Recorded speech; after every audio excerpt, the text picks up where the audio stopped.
2018 conference. Awesome, good to be here. Delight to have you here. Thank you. Tell us a bit about storytelling. So storytelling is a fantastic way of communicating. Like most people in business will communicate using transactional language. It's about facts, it's about figures, it's just numbers everywhere. But what storytelling does, it digs into the emotions of human beings because we are emotional people. And what it does, it creates memorable experiences so that you can actually remember the content better, as opposed to having seen a particular statistic on a screen. When I tell you a story, you're able to remember the images and the visuals as a result of that story, and therefore it makes it more memorable. They say up to 65% more memorable compared to 15% according to Harvard. So it's a great form of communication that a lot of leaders are beginning to adopt in the current place. And do you think it'll work in corporate South Africa? It does. Because look, if you think about it, what are the key things, the key elements around storytelling? It's about data.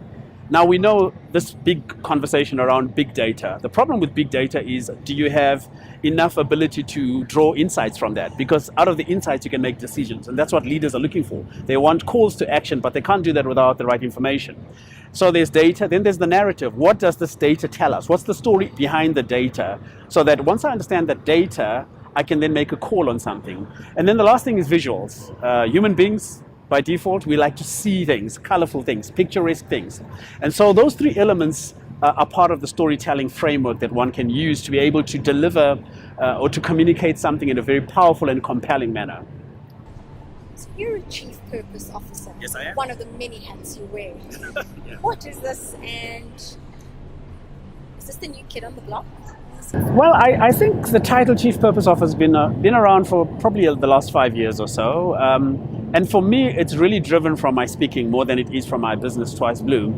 And it's really about me helping individuals and businesses find the reason for their existence, their why. And it's really drawn from Simon Sinek's work, Start With Why, just to help people. Because if you understand your purpose, even as a business, your outcomes are much clearer. You have clarity of vision, you know where you're going, and you know how to get there. So it's just about your why. And do you think businesses and leadership are fit for purpose? That's a big question, right? What would your recommendation be? So for me, fit for purpose is really, again, covers three key elements. You need fit for purpose leaders. And fit for purpose, by the way, the simple meaning is anything that is designed, anything that is good enough to do the job that it was designed for. So you need a fit for purpose leader because that drives organizational culture.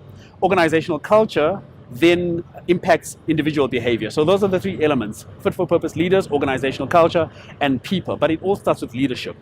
The way people behave in terms of leadership inspires a particular type of culture in an organization. And if you're working in that organization, you respond to that culture.